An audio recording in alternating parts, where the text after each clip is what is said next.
নমস্কার, আপনারা দেখছেন জেলার ১ নম্বর online TV channel Birbhum RC TV. শুরু করছি আজকের সংবাদ। বিস্তারিত সংবাদে যাবার আগে দেখে নেব সংবাদ শিরোনাম। নিকাশি নালা তৈরির কাজ বন্ধের দাবিতে লিখিত অভিযোগ বিডিওকে।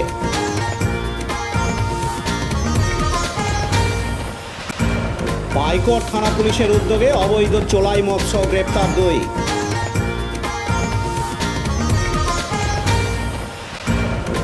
তবলা ওয়ার্কশপ অনুষ্ঠান খয়রাসোলের কৃষ্ণপুর বর্জর গ্রামে। 300 বছরের প্রাচীন ছাগবলি প্রথা নিষিদ্ধ করা হলো তাঁতিপাড়ায়।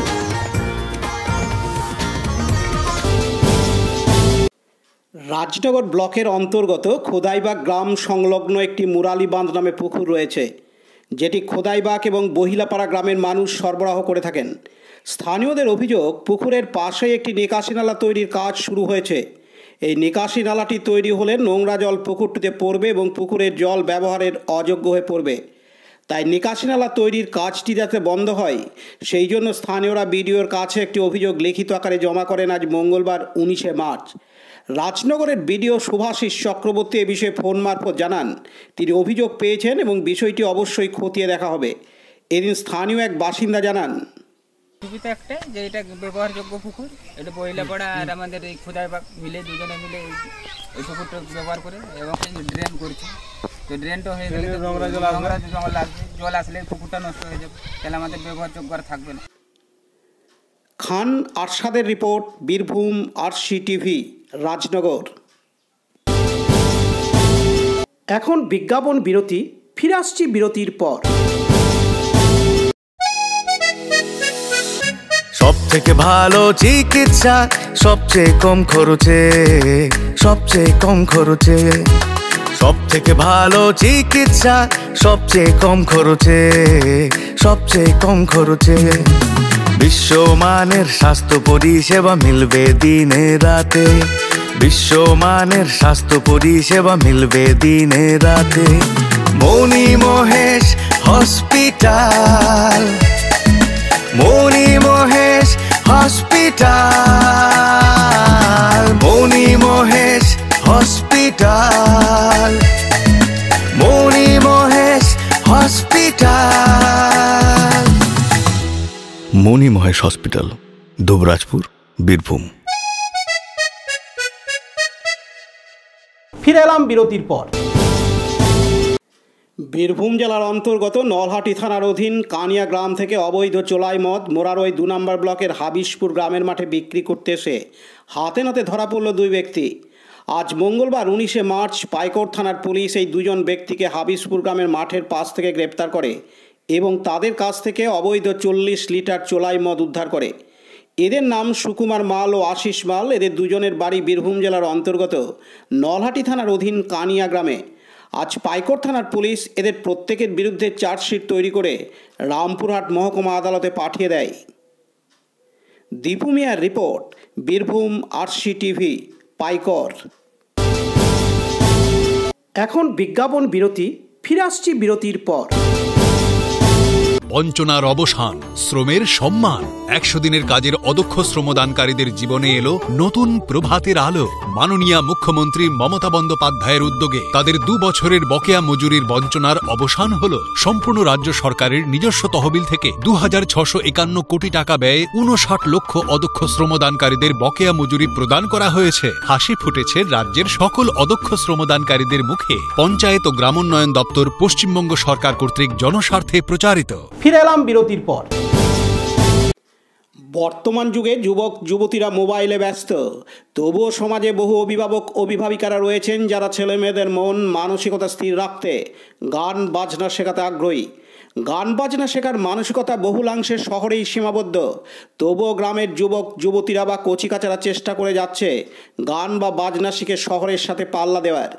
বীরভূম জেলার খয়রাসোল থানার কৃষ্ণপুর বর্জর গ্রামে দিশারি গোষ্ঠীর আয়োজনে কৃষ্ণপুর বর্জর স্বামী বিবেকানন্দ সেবানিকেতনে অন্যান্য বছরগুলির মতো এবছরও বীরভূম ও পশ্চিম বর্ধমান জেলার 50 জন কচিকাচাদের নিয়ে তবলা ওয়ার্কশপের আয়োজন করা হয়। অনুষ্ঠানে কচিকাচাদের উৎসাহ ছিল চোখে পড়ার মতো। এই তবলা ওয়ার্কশপ অনুষ্ঠানে উপস্থিত ছিলেন খয়রাশোল পঞ্চায়েত সমিতির সভাপতি অসীমা ধীবর, তবলা প্রশিক্ষক তারক সিংহ, দিশারি গোষ্ঠীর সম্পাদক অরুণ দাস, সভাপতি জগন্নাথ সিংহ, সহ সম্পাদক পায়েল ঘোষ সিংহ, বিশিষ্ট তবলাবাদক উৎপল সেনগুপ্ত, কর্ণধার গণেশ আচার্য, রত্নীদেব সরকার, উজ্জ্বল মিত্র ঠাকুর, উজ্জ্বল দাস বৈষ্ণব সহ দিশারি গোষ্ঠীর কর্মকর্তারা, ছাত্রছাত্রীরা, অভিভাবক অভিভাবিকারা ও বিশিষ্টজনেরা। এদিন খয়রাশোল পঞ্চায়েত সমিতির সভাপতি অসীমা ধীবর জানান, আমি প্রথমেই ধন্যবাদ জানাই দিশারি গোষ্ঠীর সমস্ত সদস্য এবং সদস্যদের, কারণ সত্যি আজকে যে গ্রামগঞ্জে ছেলেমেয়েরা কচিকাচারা যে মোবাইলে ব্যস্ত, এই যে তবলা ওয়ার্কশপ অনুষ্ঠান সত্যিকারই খুব আমার চোখে পড়েছে। এবং যে ব্যবস্থাপনায় আমাদের এলাকারই ছেলে বা গ্রামেরই ছেলে জগন্নাথ সিংহ এবং তারক সিংহ তারা ব্যবস্থাপনায় রেখেছে, এবং দিশারি গোষ্ঠী পরিচালনা, এবং এই স্থান হচ্ছে কৃষ্ণপুর বর্জর স্বামী বিবেকানন্দ সেবানিকেতনের। সত্যি আমি খুব আনন্দিত এবং গর্বিত যে আজকের এই কচিকাচারা যেভাবে মোবাইলে ব্যস্ত, আজকে তবলা ওয়ার্কশপ এবং প্রতিটা ছেলের মধ্যে বিশেষ বিশেষ হয়তো অনেক কিছু প্রতিভা লুকিয়ে থাকে, সেগুলো প্রতিফলিত হওয়ার জন্য হয়তো ঠিকমতো পরিবেশ পাওয়া যায় না। কিন্তু আজকের যে আমাদের এই উদ্যোগ নিয়েছেন দিশারি গোষ্ঠী, তাদেরকে অসংখ্য ধন্যবাদ জানাই। আমার নাম হচ্ছে অসীমা ধীবর, খয়রাশোল পঞ্চায়েত সমিতির সভাপতি। বিপিন পালের report, Birbhum RC TV, Khoyrasol. এখন বিজ্ঞাপন বিরতি, ফিরে আসছি বিরতির পর। RCS Network, high speed internet, broadband, cable TV and landline service provider, Dubrajpur, Birbhum. আমাদের এখানে পাবেন BSNL, RailTel, City Alliance and Jio ফাইবারের internet, cable TV and landline টেলিফোনের কানেকশন নিতে যোগাযোগ করুন। দুবরাজপুর 034622962627 7449000072 9732202011 8207037404। সিউড়ি 034622999995 9647669665 7063544520। ফিরে এলাম বিরতির পর। 300 বছরের প্রাচীন শাকবলি প্রথা নিষিদ্ধ করা হলো বীরভূমের তাঁতিপাড়ায়। তাঁতিপাড়া হলো বীরভূম জেলার বৃহত্তম গ্রামগুলির মধ্যে অন্যতম। এই তাঁতিপাড়া গ্রামে প্রায় 10,000 মানুষের বসবাস। তাঁতিপাড়ায় 12 মাসে 13 পার্বণ হলেও এক রাত্রিব্যাপী রক্ষাকালী পুজো মানুষের মধ্যে মেলবন্ধন ঘটিয়ে মিলন মেলার রূপ নেয়। তাঁতিপাড়ার এই রক্ষাকালী পুজো প্রায় 300 বছরের প্রাচীন। 300 বছর ধরে চলে আসা রক্ষাকালী পুজোয় ভক্তদের মানত বা মানসিক করা ছাগ বলি এবছর থেকে নিষিদ্ধ করা হলো, এবং ভক্তদের উদ্দেশ্যে জানানো হলো ছাগ মানত বা মানসিক না করার জন্য। তবে 300 বছরের এই প্রাচীন ছাগ বলি প্রথা বন্ধ হয় খুশি এলাকার মানুষ। এবছর রক্ষাকালী পুজো অনুষ্ঠিত হবে বাংলার 23শে চৈত্র। এদিন রক্ষাকালী পুজো কমিটির কর্মকর্তা সাহেব চক্রবর্তী জানান, এই শাক বলি প্রথার অনেক দিন ধরেই বন্ধ করার জন্য অনেক চিন্তাভাবনা করছিলাম।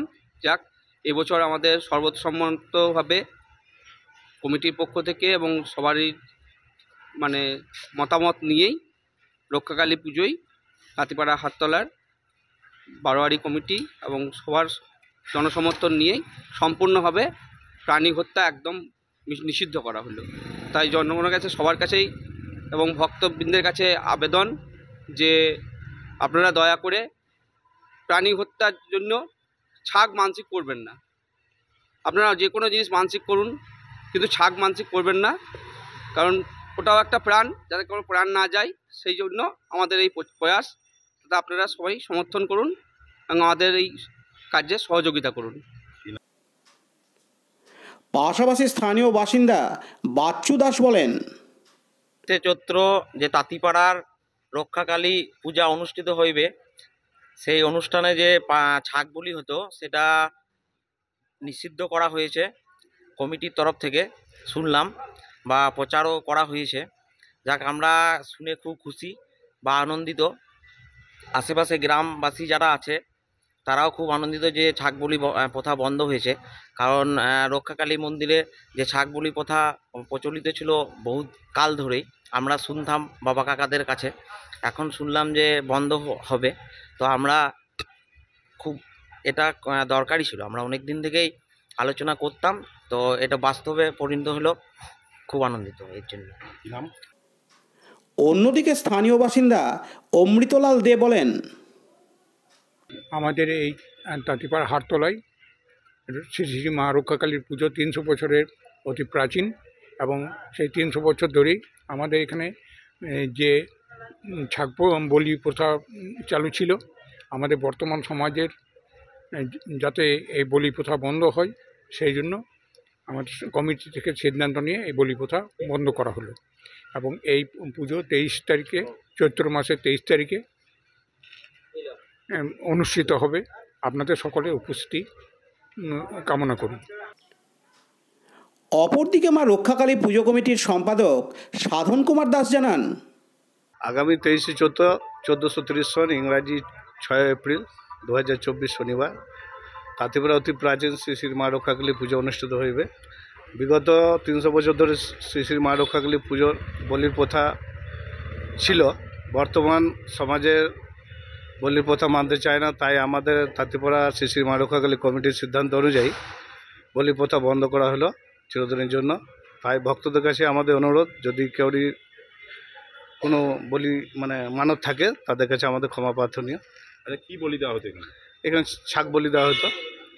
এবছর রক্ষাকালী পুজো থেকে ছাগ বলি সম্পূর্ণ নিষিদ্ধ করা হলো। সম্পূর্ণ আমাদের কমিটির সিদ্ধান্ত অনুযায়ী নিষিদ্ধ করা হলো। এই ছাগ বলি প্রথা সবাই মানতে চায় না, তাই।